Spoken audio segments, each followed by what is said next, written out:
Movie শুরুতে আমরা মেক্সিকোতে সান্তিয়াগোতে অবস্থিত একটি জেল দেখতে পাই, যেখানে হাজার হাজার বিপজ্জনক অপরাধী বন্দী রয়েছে। এটি সান্তিয়াগোর সবথেকে সুরক্ষিত একটি জেল, কারণ আজ পর্যন্ত এই জেল থেকে কোনো বন্দী পালাতে পারেনি। আর এর কারণ হলো এই জেলের ওয়ার্ডেন অত্যন্ত কঠোর এবং নির্দয় একজন মানুষ, যিনি সামান্য ভুল করলেও বন্দীদের নির্মমভাবে মারধর করে। আর এই কারণে জেলের বন্দীরা এখান থেকে পালানো তো দূরের কথা, একটা ছোট্ট ভুল করার আগেও 1000 বার ভাবে। কিন্তু এখন ওয়ার্ডেনের এই ভয় আর বেশি দিন স্থায়ী হওয়ার ছিল না, কারণ এখন এই জেলে এন্ট্রি হয়েছে অত্যন্ত চতুর একজন মানুষের, যার নাম হচ্ছে লিওন পেশায় একজন আর্কিটেক্ট বা ইঞ্জিনিয়ার। সে যে কোনো বিল্ডিং দেখলে বুঝতে পারে যে এই বিল্ডিংটি কত বছরের পুরনো বা এটিকে কিভাবে ডিজাইন করা হয়েছে। জেলে প্রবেশ করার সাথে সাথে লিওনের মাথায় এখান থেকে পালানোর পরিকল্পনা শুরু হয়ে যায়। এখানে আমরা জানতে পারি যে লিওন একা নয়, তার সাথে রয়েছে আরো 4 জন সঙ্গী, যারাও এখান থেকে পালাতে চায়। কিছুক্ষণ পরে জেলের এক অফিসার সব বন্দীদেরকে লাইনে দাঁড় করিয়ে জেলের নিয়ম কানুন বলে দিতে থাকে, এবং এটাও বলে কেউ যদি নিয়ম ভাঙার চেষ্টা করে তবে তাকে সরাসরি মেরে ফেলা হবে। এরপর সব বন্দীকে লাইনে করে তাদের ব্লকের দিকে নিয়ে যাওয়া হয়। এখানে লিওন ঘটনাচক্রে দৌড়ে গিয়ে 50 নম্বর সেলটি দখল করার চেষ্টা করতে থাকে, কারণ সে আগেই বুঝতে পেরেছিল যে এই জেল থেকে পালানোর জন্য 50 নম্বর সেলটি সব থেকে নিরাপদ একটা সেল। কিন্তু যখন সে 50 নম্বর সেলের দরজা খুলে, তখন সে দেখতে পায় যে আগে থেকে একজন লোক এই সেলটি দখল করে বসে রয়েছে। এটি দেখে লিওন বেশ হতাশ হয়ে পড়ে এবং বাধ্য হয়ে 50 নম্বর সেলের পাশের সেলে চলে যায়। অন্যদিকে আমরা দেখি যে লিওনের বাকি 4 সঙ্গীর তারা তাদের নির্ধারিত সেলগুলো পেয়েও যায়। কিছুক্ষণ পর লিওনের বাকি সঙ্গীরা লিওনের সেলে দেখা করতে আসে। এখানে রাফায়েল লিওনকে বলতে থাকে, তোমাকে তো 50 নম্বর সেলে যেতে বলা হয়েছিল, কিন্তু এটা তো 51 নম্বর সেল। তখন লিওন বলে, তোমাদের জন্য সহজ ছিল, কারণ তোমাদের সেলের নিচে গ্রাউন্ড ফ্লোর ছিল, তাই তোমরা সহজেই নিজের সেল দখল করে ফেলেছো। কিন্তু আমার সেল ফার্স্ট ফ্লোরে, যে কারণে আমি নিজের সেলে যেতে পারিনি। তখন তাদের টিমের একজন সঙ্গী জার্মান বলে, তাহলে এখন আমরা কি করব? তখন রাফায়েল উত্তরে বলে, কি আর করার আছে, কাল থেকে যেভাবেই হোক এই জেল থেকে পালানোর পরিকল্পনা শুরু করব। কিছুক্ষণ পরে আমরা দেখতে পাই যে এখানে একজন বন্দী গিটার নিয়ে আসে, এবং এই গিটার বাজানোর লোকটিও লিওনেরই সঙ্গী ছিল। এই জেলের বন্দীদের যে কাজ জানা থাকতো তারা সেই কাজ করার অনুমতি ছিল, যাতে তাদের সময়টা কিছুটা কেটে যায়, যেমন গিটার বাজানো, রান্না করা বা ফার্নিচারের জিনিসপত্র বানানো। পরের দিন আমরা দেখি লিওন এখান থেকে পালানোর পুরো নকশা বানানোর কাজে লেগে পড়ে। সে জেলের প্রত্যেকটা জায়গা খুব ভালোভাবে পর্যবেক্ষণ করতে থাকে, কিন্তু যখন তার নজর চারপাশের গার্ডের উপরে পড়ে, তখন সে বুঝতে পারে যে দেয়াল টপকে এখান থেকে পালানো বেশ কঠিন। শুধু কঠিনই নয়, বরং এটা একেবারে অসম্ভব, কারণ গার্ডগুলো 24 ঘন্টা দেয়ালের চারপাশে পাহারা দেয়। এরপর সে প্ল্যান বি মাফিক কাজ করা শুরু করে দেয়, আর এই প্ল্যানে সে পায়ে হেঁটে হেঁটে কদম মেপে জেলের দৈর্ঘ্য পরিমাপ করতে শুরু করে। মানে বুঝতেই পারছো কোন লেভেলের প্ল্যান করছে। জেলের দৈর্ঘ্য মাপার পরে সে সোজা তার বাকি সঙ্গীদের কাছে পৌঁছে যায় এবং তাদেরকে বলতে থাকে, আমাদের যে কোনো উপায়ে এখান থেকে পালাতে হবে। তখন জার্মান বলে, তুমি কি পাগল হয়ে গেছো?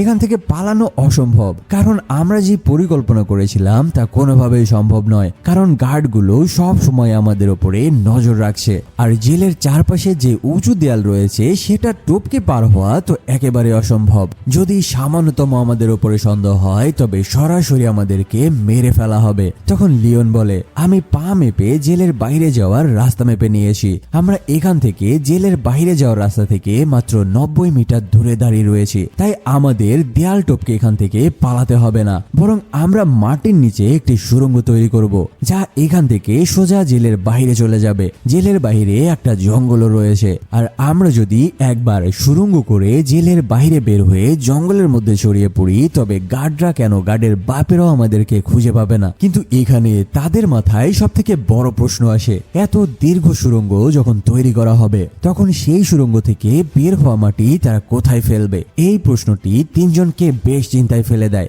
যার কারণে লিওন তখন ভাবতে থাকে যে সুড়ঙ্গ থেকে বের হওয়া মাটি কোথায় ফেলা যায়। যখন তারা সুড়ঙ্গ থেকে বের হওয়া মাটি লুকানোর পরিকল্পনা করছিল, তখনই আরেক বন্দী নজর পড়ে তাদের উপরে। এই লোকটার নাম হচ্ছে বিগট, আর এই বিগট একজন মারাত্মক লেভেলের চতুর এবং প্রতারক মানুষ। সে এই জেলের ওয়ার্ডেনের সাথে মিলে কাজ করে। যখনই সে কোনো বন্দীকে জেল থেকে পালানোর পরিকল্পনা পরিকল্পনা করতে দেখে বা নিয়ম ভাঙতে দেখে তখনই সে গোপনে সোজা গিয়ে গার্ডদের কাছে বলে দেয়। মানে সোজা কথায় বলতে গেলে সে এই জেলের ওয়ার্ডেন এবং গার্ডদের সাথে চামচামি করে। সে গত কয়েকদিন ধরে লিওন এবং তার দুই সঙ্গীর ওপরে নজর রাখছিল।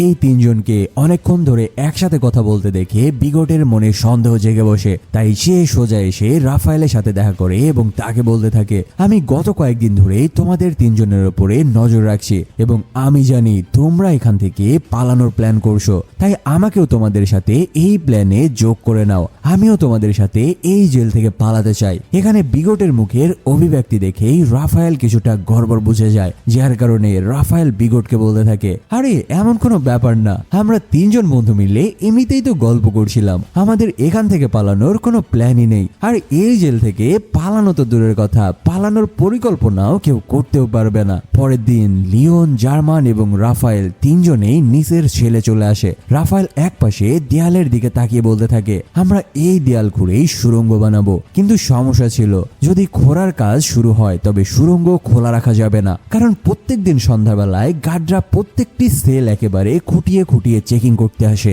আর গার্ডরা যদি সুড়ঙ্গ দেখে ফেলে তবে একে একে সকলেই ধরা পড়ে যাবে। তখন লিওন বলতে থাকে, আমরা এই দেয়ালের একটি অংশ ভেঙে ঠিকই এর ভেতরে একটা ভুয়া ব্লক বানিয়ে রাখবো, যাতে সন্ধ্যায় যখন গার্ডরা সেল চেক করতে আসবে তখন আমরা সেই ফেক ব্লকটি দেয়ালে লাগিয়ে সুড়ঙ্গের রাস্তা লুকিয়ে ফেলতে পারি। তাদের প্ল্যান মতো সবকিছুই তো ঠিকঠাক ছিল, কিন্তু সব থেকে বড় প্রশ্ন হলো যে সুড়ঙ্গ থেকে বের হওয়া মাটি তারা কোথায় ফেলবে। তখন লিওন তার গিটার বাজানো বন্ধুকে সেলে ডেকে পাঠায় এবং সে তার গিটারের ভেতর থেকে একটি বড় স্ক্রু ড্রাইভার বের করে লিওনকে দেয়। এরপর লিওন ছাদের ওপরে একটি চারকোনা সুড়ঙ্গ কাটতে শুরু করে দেয়। এই সুড়ঙ্গ কাটার ফলে বেশ শব্দ হচ্ছিল।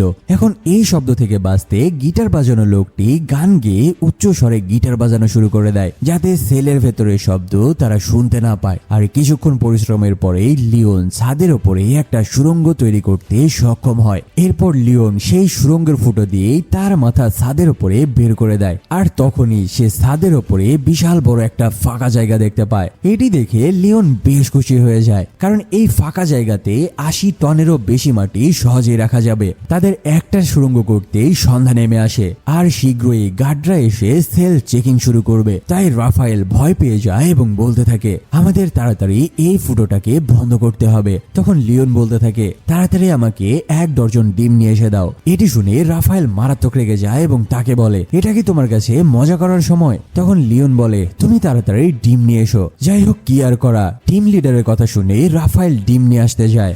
আর লিওন জার্মানের সাথে মিলে ছাদ থেকে পড়া ধ্বংসাবশেষ আর মাটিগুলো ভেঙে ঘুরিয়ে ফেলে। কিছুক্ষণ পর রাফায়েল 1 ডজন ডিম নিয়ে রুমে ফেরত আসে। তখন লিওন সেই মাটি একটি বালতিতে ঢেলে ফেলে, সেই মাটির সাথে চুন এবং সুরকি মিশায় এবং সেই ডিমগুলো ভেঙে মিক্স করে ফেলে। অন্যদিকে তাদের যেই সঙ্গী বাইরে গিটার বাজাচ্ছিল, সে তার গিটারে অন্য রকমের একটা সুর বাজানো শুরু করে। আর এই সুরটা ছিল একটা বিপদের ওয়ার্নিং, অর্থাৎ সিকিউরিটি গার্ডরা সেল চেকিং এর জন্য বেরিয়ে পড়েছে। সেলের ভেতরে থাকা লোকেরা বিপদের এই সুর শুনেও বুঝতে পারে যে গার্ডরা তাদের সেলের দিকে আসছে, যার কারণে তারা আরো দ্রুত হাত চালিয়ে কাজ করতে থাকে এবং তারা সেই মাটিকে আটার মতো করে একটা ব্লক তৈরি করে, যা তারা ওপরে ছাদের ফুটোর মধ্যে ফিট করে দেয় এবং নিচে থেকে সেই জায়গায় একটি পোস্টার লাগিয়ে দেয়। কিছুক্ষণ পর গার্ডরা তাদের সেলের ভেতরে আসে চেকিং করতে, যার কারণে লিওন এবং তার বন্ধুদেরকে সেল থেকে বাইরে বের করে দেওয়া হয়।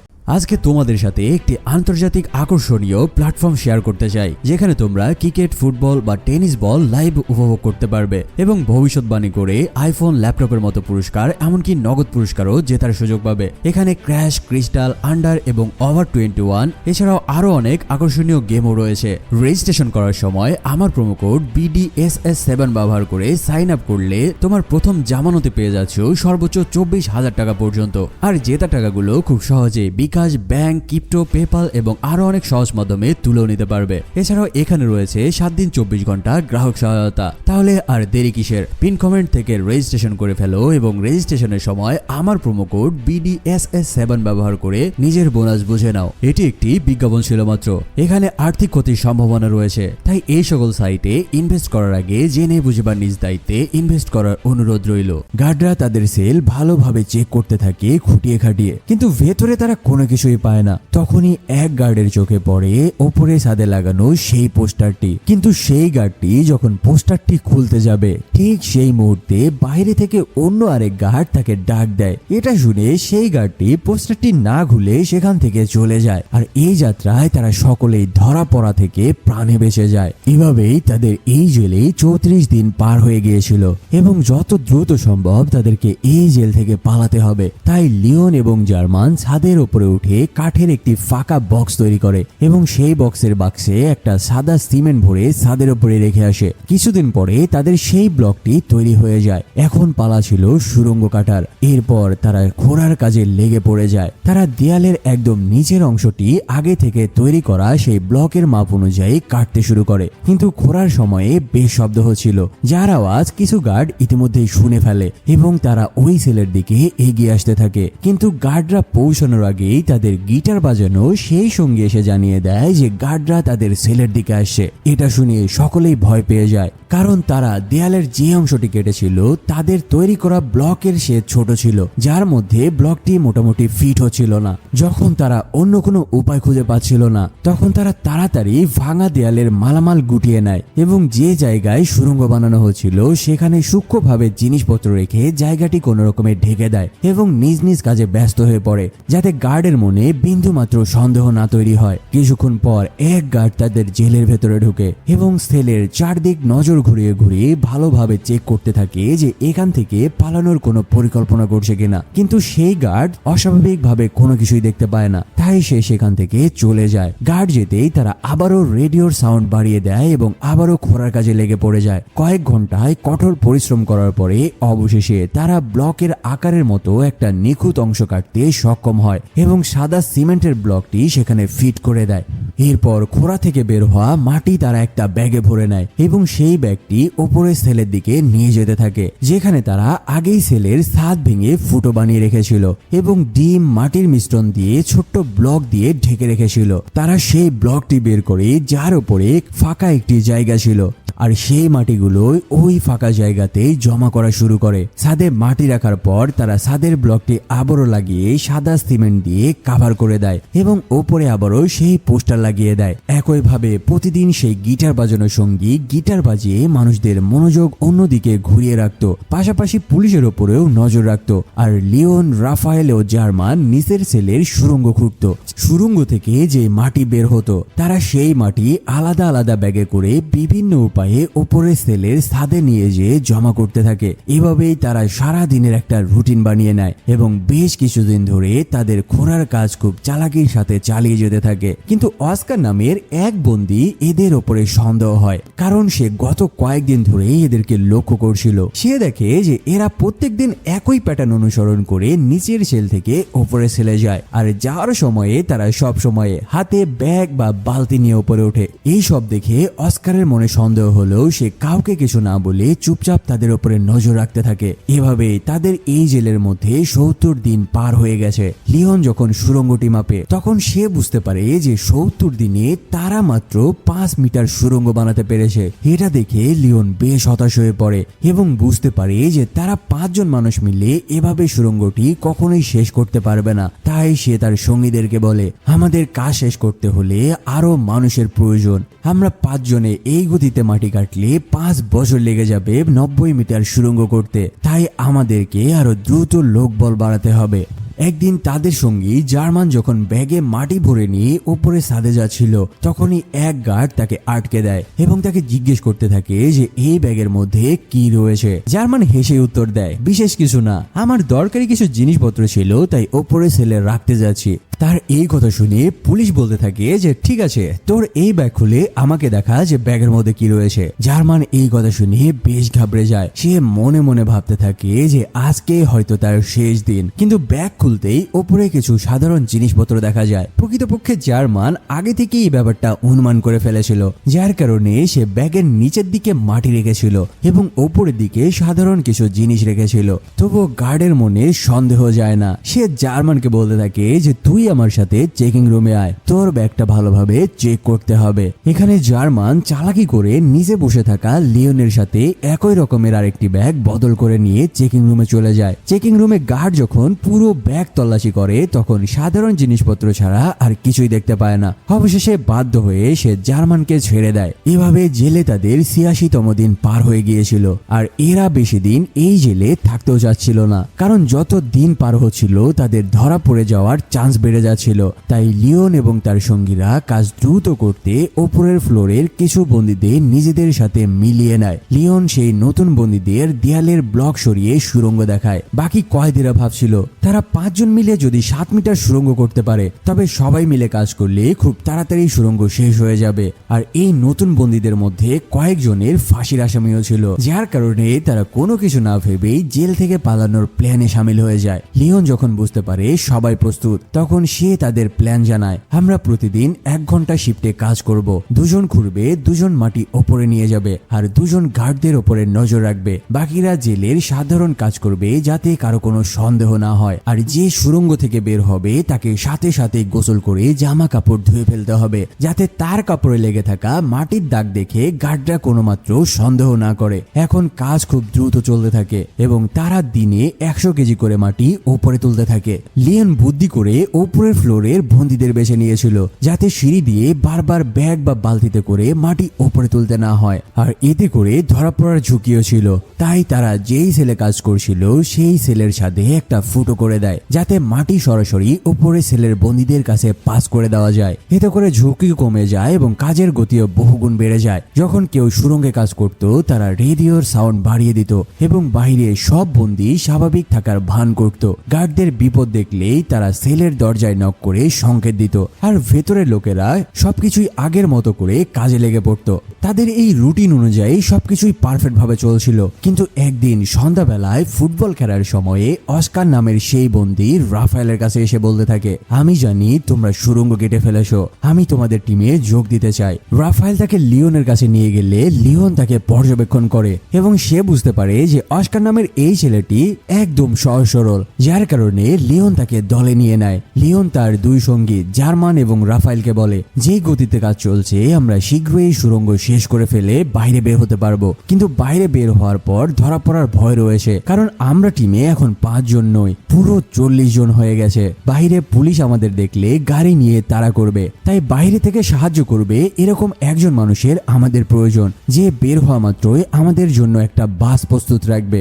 সকলেই মিলে চিন্তা করতে থাকে যে বাইরে থেকে কে তাদেরকে সাহায্য করতে পারে। লিওন বলে, রাফায়েল তোমার স্ত্রী পলিনা সাহায্য করতে পারে, তাকে বিশ্বাসও করা যায়। আজ জেলে ১৮২তম দিন হয়েছে। বন্দীদের পরিবারের লোকেরা তাদের সাথে দেখা করতে এসেছে, আর বন্দীদের আত্মীয়দের মধ্যে রাফায়েলের স্ত্রী মলিনাও এসেছে। রাফায়েল তাকে সকল প্ল্যান জানিয়ে দিয়ে বলে যে বাইরে কিছু মানুষের সাথে যোগাযোগ করে একটি বাসের ব্যবস্থা করতে হবে। মলিনাও তাদের এই প্ল্যান শুনে রাজি হয়ে যায়। এবার আসে ২০৫তম দিন। সুড়ঙ্গ বেশ অনেকটা দীর্ঘ হয়ে গেছে, কিন্তু একদিন তাদের গিটার বাজানো সঙ্গী যখন ভেতরে ঘুরছিল, হঠাৎ দুপুরে গার্ডরা সেল চেকিং এ চলে আসে কোনো কিছু না বলেই। এতদিন রাতে চেকিং হতো বা সন্ধ্যায় চেকিং হতো, তবে দুপুরে যে চেকিং হবে এটা তারা মোটেও জানতো না, যার কারণে সকলেই কি করবে কিছুই বুঝতে পারছিল না। লিওন দৌড়ে ভেতরে গিয়ে সবাইকে সতর্ক করে দেয়। সবাই কাজ ফেলে যে যার জায়গায় চলে যেতে থাকে, কিন্তু গিটার বাজানো লোকটি একদম শেষের মাথায় থাকায় সুড়ঙ্গের ভেতরে আটকা পড়ে যায়। এখন যদি গার্ড এসে দেখতে পায় যে তাদের একজন বন্দী কম রয়েছে, তাহলে সকলেই ধরা পড়ে যাবে। যার কারণে রাফায়েল তাৎক্ষণিক একটা বুদ্ধি খাটিয়ে সকল বন্দীদেরকে নিয়ে গার্ডদের সামনে এসে দাঁড়ায় এবং গার্ডদেরকে ভেতরে যেতে বাধা দেয়। গার্ডরা রেগে গিয়ে বন্দীদের উপরে হামলা করে, আর বন্দীরা পুলিশদের আটকানোর চেষ্টা করতে যেয়ে সেখানে তাদের উপরে মারাত্মক রকমের আক্রমণ করে বসে। আর তারা এই কাজটা কেন করছিল তা তো বুঝতেই পারছো, যাতে সুড়ঙ্গের মধ্যে থাকা তাদের বাকি বন্ধুরা বের হয়ে আসতে পারে। অবশেষে গিটার বাজানো সেই লোকটি বের হয়ে সিমেন্টের ব্লক দিয়ে সুড়ঙ্গ ঢেকে দেয়। পুলিশের উপরে হামলা করার অপরাধে সকল বন্দীদের জামা কাপড় খুলে বাইরে কড়া রোদের মধ্যে দাঁড় করিয়ে রাখা হয়। ওয়ার্ডেন এসে নির্দেশ দেয় যে সূর্যাস্ত পর্যন্ত তাদেরকে এভাবেই কড়া রোদের মধ্যে দাঁড় করিয়ে রাখো এবং আজকের দিনের জন্য তাদের খাবার দাবার এবং পানি দেওয়া বন্ধ করে দাও। অন্যদিকে জেলের বাহিরে পলিনা চার্চে গিয়ে লিওনের বাবার সাথে দেখা করে, যিনি চার্চের একজন ফাদার বা পাদ্রী ছিলেন। সেখানে লিওনের এক পুরনো বন্ধু আসে। পলিনা তাদের সবকিছু বুঝিয়ে বললে লিওনের বন্ধু বাসের ব্যবস্থা করে দিতে রাজি হয়ে যায়। একদিন জেলের মধ্যে রাফায়েলের সাথে দেখা করতে আসে তার আইনজীবী। আসলে রাফায়েল এই কাজটা ইচ্ছে করে করেছিল, যেন যেন ওয়ার্ডেনের কোনো সন্দেহ না হয়। আইনজীবীকে বলতে থাকে যে আপনি কি করছেন, আমাকে এই জেল থেকে জামিন করাতে পারছেন না। আর এই সকল কিছু ওয়ার্ডেন বসে বসে শুনছিল। রাফায়েলের এমন সততা দেখে ওয়ার্ডেন রাফায়েলের কাছে আসে আর তাকে তার সিগারেট অফার করে, কিন্তু রাফায়েল তাকে বলে যে আমি সিগারেট খাই না। কিন্তু রাফায়েল লক্ষ্য করে নিয়েছিল যে ওয়ার্ডেন কোন ব্র্যান্ডের সিগারেট খায়। জেলে 1 বছরেরও বেশি সময় কেটে গেছে, দিন রাত পরিশ্রম করে সুড়ঙ্গ প্রায় শেষের পথে। কিন্তু একদিন সুড়ঙ্গে কাজ করার সময়ে একজন সঙ্গী অক্সিজেনের অভাবে অজ্ঞান হয়ে পড়ে যায়। আসলে সুড়ঙ্গটা বেশ লম্বা হওয়ার কারণে সেখানে অক্সিজেন পৌঁছাচ্ছিল না। তবে অবশেষে রাফায়েল তাকে টেনে সুড়ঙ্গ থেকে বের করে নিয়ে আসতে সক্ষম হয়। সন্ধ্যায় তারা পরিকল্পনা করছিল যে ভেতরে বাতাসের খুবই সংকট। জেলের এক কর্মচারীর কাছে একটি মোটর ছিল। রাফায়েল তার কাছে যেয়ে বলতে থাকে এই মোটরটি যদি দাও তবে তোমাকেও আমাদের সাথে নিয়ে যাব। আর এই কথা শুনে সেই লোকটি সাথে সাথে রাজি হয়ে যায় এবং এই মোটরটি তাদেরকে দিয়ে দেয়। এবার রাফায়েল এবং তার সঙ্গী মিলে সেই মোটরে কয়েকটা ফাঁকা লাগিয়ে দেয় এবং প্লাস্টিকের পাইপ লাগিয়ে দিয়ে সুড়ঙ্গের শেষ প্রান্ত পর্যন্ত অক্সিজেন পৌঁছে দেওয়ার এক ব্যবস্থা করে ফেলে। তবে এর মধ্যে একদিন ওয়ার্ডেনের মধ্যে সন্দেহ হতে থাকে। তার মনে হতে থাকে যে তার জেলের এই উশৃঙ্খল কয়েদিগুলো কিভাবে 1 বছর যাবৎ কোনো রকমের আকাম কুকাম না করে সহজ সরল ভাবে দিন যাপন করছে, যার কারণে সে তার চামচা বিগটকে ডেকে পাঠায়। এরপরে সে তাকে 1 প্যাকেট সিগারেট দিয়ে বলতে থাকে আমার কেমন জানি সন্দেহ হচ্ছে যে এই জেলের বন্দীগুলো পালানোর কোনো প্ল্যান করছে। তোর কাজ হচ্ছে যে বন্দীদের সকলের ছেলে যে পুরো পরিবেশ নজরদারি করা। বিগট তখনও জানতো না যে ভেতরে সুড়ঙ্গ খোঁড়ার কাজ ইতিমধ্যেই শেষের পথে। সে তার সন্দেহ নিশ্চিত করতে রাফায়েলের কাছে গিয়ে বলে আমি জানি যে তোমরা পালানোর প্ল্যান করছো, প্লিজ তোমাদের দলেও আমাকে নিয়ে নাও। আমার স্ত্রী এবং মেয়ে বাইরে বেশ কয়েক বছর ধরে আমার জন্য অপেক্ষা করছে। তার এই কথা শুনে রাফায়েলের মায়া হয় এবং সে তাকে সুড়ঙ্গর ব্যাপারে বলতে যাবে। ঠিক ওই মুহূর্তেই বিগট রাফায়েলকে একটা সিগারেট অফার করে। আর এই কাহিনী দেখে রাফায়েল বুঝতে পারে যে কি এক ভয়ঙ্কর বিপদ তাদের সামনে বসেছিল। কারণ বিগটের হাতে যেই সিগারেটের প্যাকেট ছিল ঠিক একই সিগারেটের প্যাকেট সে ওয়ার্ডেনের হাতে দেখেছিল। রাফায়েলও বুঝতে পারে যে বিগট ওয়ার্ডেনের চামচা হয়ে তাদের প্ল্যান জানার জন্য এখানে এসেছে, যার কারণে রাফায়েল তাকে আর কিছুই বলে না। যাই হোক, সেই রাতের বেলা তাদের সুড়ঙ্গ কাটা প্রায় শেষের পথে। এবার লিওন সুড়ঙ্গের একদম শেষ পর্যায়ে একটা ফুটো করে এবং সেই ফুটো দিয়ে একটা পাইপ বের করে দিয়ে সেখানে কিছু লাল রং ছড়িয়ে দেয়। পরদিন সকালবেলা লিওনের এক বন্ধু মর্নিং ওয়াক করার বাহানায় জেলের বাইরে দিয়ে হাঁটাহাঁটি করছিল এবং হাঁটাহাঁটি করার সময়ে রেড লিকুইড দেখে নিয়ে সেখান থেকে চলে যায়। পরের দিন লিওনের বাবা তার সাথে দেখা করতে এসে জানায় তোমরা সুড়ঙ্গ কেটে জেলের বাউন্ডারি পার হয়ে গিয়েছো, কিন্তু সঠিক জায়গায় পৌঁছাতে পারোনি, কারণ তোমরা যেই জায়গায় লিকুইড দিয়ে মার্ক করে রেখেছো সেখান থেকে পালাতে গেলে তোমরা অনায়াসেই ধরা পড়ে যাবে। তাই তোমাদেরকে আরো কষ্ট করে 40 ফিট ঘুরতে হবে। পরের দিন থেকে তারা আবারও সুড়ঙ্গ কাটার কাজ শুরু করে দেয় আর এভাবেই চলতে থাকে তাদের সুড়ঙ্গ কাটার কাজ। কিন্তু হঠাৎ একদিন ভয়াবহ ভূমিকম্প শুরু হয়ে যায়। জেলের দেয়াল এবং মাটি কাঁপাকাঁপি করা শুরু করে দেয়। লিওন তখন বাইরে ফুটবল ম্যাচ দেখছিল। সব কয়েদি যখন জেলের সেল থেকে বাইরে বের হয়ে আসছিল, লিওন তখন উল্টা দিকে তার সেলের দিকে দৌড়ানো শুরু করে দেয়, কারণ সে জানতে চাচ্ছিল যে এত কষ্ট করে 40 জন মানুষ যে সুড়ঙ্গটা বানিয়েছে সেটা এই ভূমিকম্পে ভেঙে গেল কিনা। তবে সুড়ঙ্গের মধ্যে ঢুকে সে দেখতে পায় যে এই ভূমিকম্পে তাদের সুড়ঙ্গের কোনো ক্ষতি হয়নি। তাদের সুড়ঙ্গ কাটা প্রায় পুরোপুরি শেষ। এখন শুধুমাত্র তাদের এই সুড়ঙ্গ বেয়ে জেল থেকে পালানোর পালা। সেই রাতে লিওন একটা রুমে যায়। আসলে এই রুমে ছিল একজন পঙ্গু মানুষ। লোকটা বয়স্ক এবং হুইল চেয়ার ছাড়া চলাচল করতে পারে না। আর এই লোকটাকে দেখে লিওনের বেশ মায়াও হতো, যার কারণে ফাইনালি লিওন এসে তাকে জেল থেকে পালানো এবং সুড়ঙ্গ কাটার এই পুরো ঘটনা বলে দেয়। এবং লিওন তাকে বলতে থাকে যে এই মিশনে আমরা আপনাকেও নিতে চাই। তবে সেই লোকটা বলে যে দেখো বাবা, আমি নিজেই চলতে পারি না, আমি এই জেল থেকে কোনোভাবে বের হতে পারবো না, উপরন্তু হয়তো তোমাদের জন্য বিপদ ডেকে নিয়ে আসবো। তবে আমি তোমাদেরকে কথা দিচ্ছি যে তোমরা নিরাপদে এই জেল থেকে বের হয়ে যাও, যত সাহায্য লাগে আমি তোমাদেরকে করব।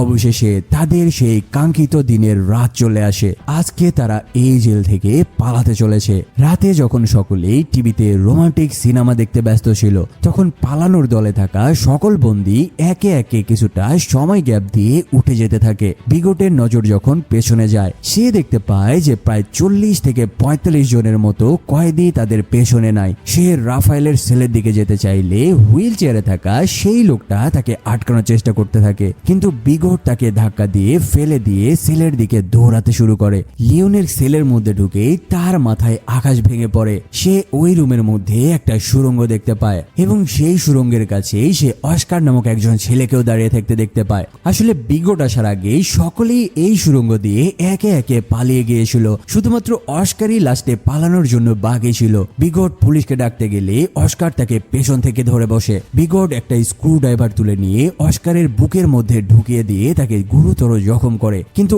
অস্কার এবার তাকে আর ছেড়ে দেয় না। সে বলতে থাকে যে আমি যদি পালাতেও না পারি তবুও তোকে আমি এখান থেকে যেতে দেব না, যার কারণে অস্কার তার বুকের মধ্যে থেকে স্ক্রু ড্রাইভার বের করে বিগটকে মারতে মারতে অজ্ঞান করে দেয়। তবে স্ক্রু ড্রাইভার বুকের মধ্যে ঢুকে যাওয়ার কারণে অস্কার আস্তে আস্তে নিস্তেজ হয়ে পড়ে, যার কারণে সে বারবার সুড়ঙ্গে ঢোকার চেষ্টা করলেও সে সুড়ঙ্গের মধ্যে ঢুকতে পারছিল না। আর ইতিমধ্যে দেখা যায় যে বাইরে একে একে সেই সুড়ঙ্গ দিয়ে সকলেই বাইরে বের হয়ে আসছে। জেলের বাইরে বের হয়ে তারা সকলেই তাদের জামা বদল করে নেয়। কিছুক্ষণের মধ্যেই তারা দেখতে পায় যে তাদের সামনে ব্রিজের ওপরে একটা বাস দাঁড়িয়ে রয়েছে।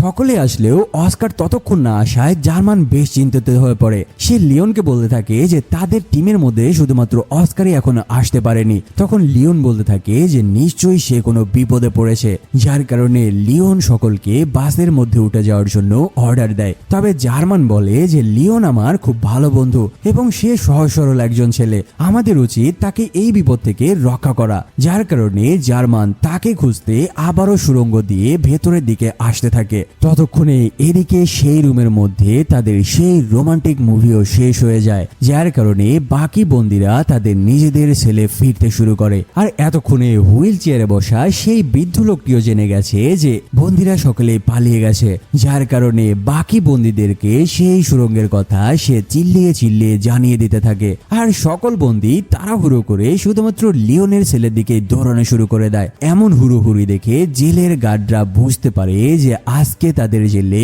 খুব খারাপ কিছু হয়েছে। পুরো জেলে সাইরেন বেজে ওঠে।